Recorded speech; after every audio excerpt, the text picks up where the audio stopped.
లోక్సభ అభ్యర్థుల ఎంపికపై కాంగ్రెస్ కసరత్తు చేస్తోంది. ఏఐసీసీ కార్యాలయంలో సాయంత్రం కాంగ్రెస్ స్క్రీనింగ్ కమిటీ సమావేశం కానుంది. కాంగ్రెస్ సెంట్రల్ ఎలక్షన్ కమిటీ భేటీలో అభ్యర్థులపై కసరత్తు చేయనున్నారు. త్వరలోనే ఫస్ట్ లిస్ట్ విడుదల చేసే అవకాశం ఉంది.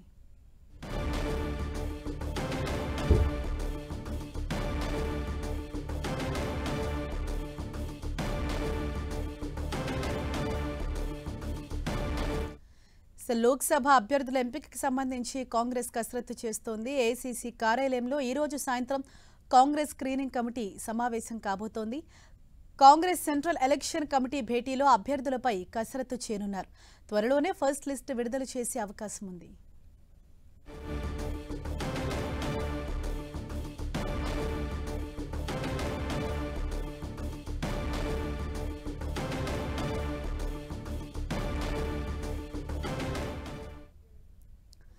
లోక్సభ అభ్యర్థుల ఎంపికపై కాంగ్రెస్ కసరత్తు కొనసాగుతోంది. ఇదే విషయానికి సంబంధించి మరింత సమాచారాన్ని మా ప్రతినిధి గోపీకృష్ణ మనకు అందిస్తారు. గోపి,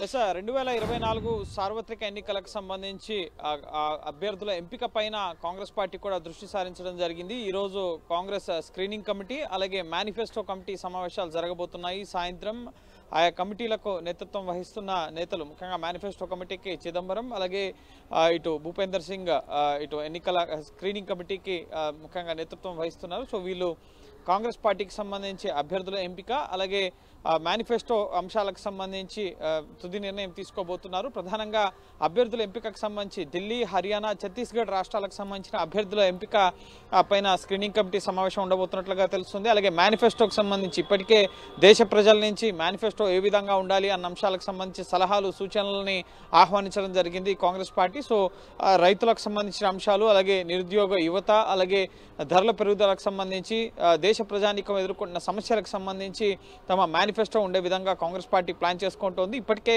195 సీట్లను తొలి లిస్టులో విడుదల చేసి బీజేపీ దూకుడును కనబరుస్తున్న తరుణంలో ఈ వారం వరుస సమావేశాలు నిర్వహించి ఈ మార్చి 6వ తేదీ వరకు కూడా ఎన్నికల కమిటీ, అలాగే స్క్రీనింగ్ కమిటీ, మేనిఫెస్టో కమిటీ, ముఖ్యంగా క్యాంపెయిన్ కమిటీ, ఈ విధంగా వివిధ కమిటీలని కాంగ్రెస్ పార్టీ వేయడం జరిగింది.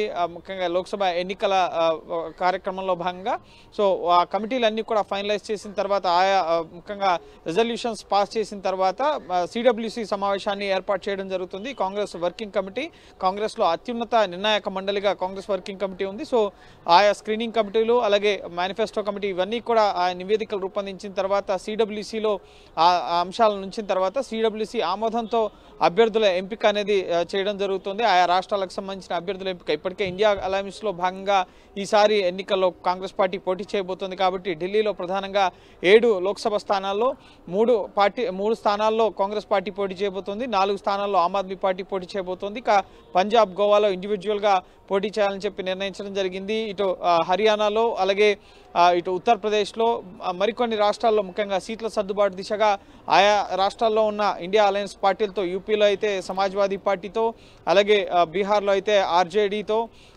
ఈ విధంగా ముఖ్యంగా వివిధ పార్టీలతో, మహారాష్ట్రలో అయితే శివసేన, అలాగే ఎన్సీపీతో ముఖ్యంగా సీట్లను సర్దుబాటు చేసుకుని ఎన్నికల్లో పోటీకి సిద్ధమవుతున్న తరుణంలో సో అక్కడ ఎవరెవరు అభ్యర్థి ముఖ్యంగా గెలిచే అవకాశాలు ఎవరికి ఉన్నాయి, అలాగే సామాజిక సమీకరణాలు కానీ, సర్వేలు కానీ, బీజేపీపై ముఖ్యంగా అభ్యర్థి పైన గట్టి పోటీ ఇచ్చే వ్యక్తి ఎవరుంటారు, ఇటువంటి అన్ని సమీకరణాలను దృష్టిలో ఉంచుకుని అభ్యర్థుల్ని ఎంపిక చేయడం జరుగుతుంది. అలాగే బీజేపీ ప్రభుత్వ వైఫల్యాలు, ముఖ్యంగా ప్రజా వ్యతిరేక విధానాలకు వ్యతిరేకంగా జరుగుతున్న ఆందోళనలు, ఉద్యమాలు, దేశంలో ఉన్న ప్రజా సమస్యలకు అనుగుణంగా కూడా మేనిఫెస్టోని కాంగ్రెస్ పార్టీ రూపొందించబోతోంది. ఇందులో భాగంగా ముఖ్యంగా తెలంగాణకు సంబంధించి, తెలుగు రాష్ట్రాలకు సంబంధించి ఏపీలో అసెంబ్లీ ఎన్నికలు ఉన్నాయి, అలాగే లోక్సభ ఎన్నికలు కూడా ఉన్నాయి. కాబట్టి సో ఏపీలో ఇప్పటికే రాష్ట్ర నాయకత్వం ముఖ్యంగా ఇటు అభ్యర్థుల పరిశీలనకు సంబంధించి కమిటీ సమావేశాలను నిర్వహించడం జరుగుతుంది. నియోజకవర్గాలుగా షర్మిల అభ్యర్థులను, ఆశావాహుల జాబితాను, లిస్ట్ని ఫైనల్ చేయడం జరుగుతుంది. సో సిడబ్ల్యూసి సమావేశానికి ఆ లిస్ట్ వచ్చిన తర్వాత ఇక్కడ ముఖ్యంగా లోక్సభకి, అలాగే అసెంబ్లీకి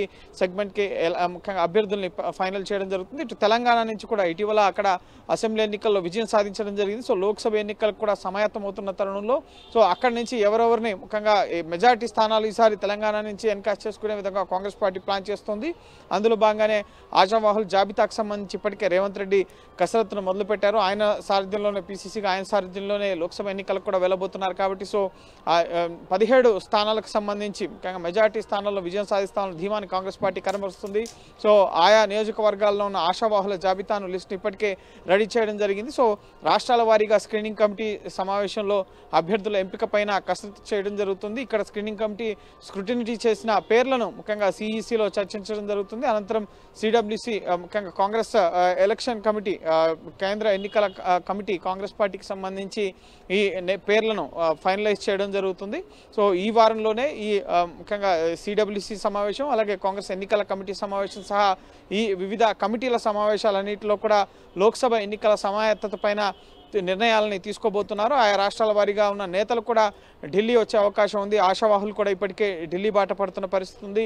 ఇటు ఆయా రాష్ట్రాల్లో లోక్సభ స్థానాలకు సంబంధించి అలాగే ఏపీకి సంబంధించి అసెంబ్లీ స్థానాలకు సంబంధించి ఎన్నికలు జరగబోతున్నాయి. కాబట్టి సో ఆశావాహులంతా కూడా ఢిల్లీ వస్తున్న పరిస్థితి ఉంది. సో రాహుల్ గాంధీ భారత్ జోడో యాత్రకు కూడా కొంత విరామం ఇచ్చి ఈ సీట్ల సర్దుబాటుకు సంబంధించిన అంశంపైన పూర్తిగా రాహుల్ గాంధీ కూడా ఫోకస్ చేయబోతున్నారు. భారత్ జోడో న్యాయ యాత్ర ప్రస్తుతం 50 రోజులకు చేరుకుంది. సో ఆ యాత్రకు బ్రేక్ ఇచ్చి ఈ ఎన్నికల కమిటీ అలాగే పొత్తులు అభ్యర్థుల ఎంపిక మేనిఫెస్టో ఇటువంటి కీలక అంశాలపైన దృష్టి సారించాలని చెప్పి రాహుల్ గాంధీ కూడా భావిస్తున్నారు. సో ఓవరాల్గా ఈ వారం రోజుల్లో కాంగ్రెస్ పార్టీ సైతం అభ్యర్థులను ప్రకటిస్తూ ఎన్నికల వ్యూహాలు అలాగే ఎన్నికల ప్రచారాలతో తమ జోరును పెంచబోతోంది. ఇప్పటికే బీజేపీ తొలి లిస్టులోనే మోడీ పేరు సహా 195 మంది అభ్యర్థుల పేర్లను ప్రకటించి దూకుడుగా ఉంది. తెలంగాణలో 9 మంది అభ్యర్థులను ప్రకటించడం జరిగింది. కాబట్టి సో ఇప్పుడు తెలంగాణలో అధికారంలో కాంగ్రెస్ పార్టీ సైతం అభ్యర్థుల ఎంపికపైన దృష్టి సారించడం జరిగింది. సో విడతల వారీగా ఆయా రాష్ట్రాలకు సంబంధించిన అభ్యర్థుల ఎంపిక ప్రక్రియపైన ఏఐసీసీ ఫోకస్ చేయడం జరిగింది. సో తెలంగాణకు సంబంధించి కూడా ఈ వారంలోనే సమావేశం ఉండే అవకాశం ఉంది. ఈ వారంలోనే తెలంగాణకు సంబంధించిన అభ్యర్థుల ఫస్ట్ లిస్ట్ కూడా ముఖ్యంగా ఏఐసీసీ నుంచి విడుదలయ్యే అవకాశం కనిపిస్తోంది. Right, thank you Gopi.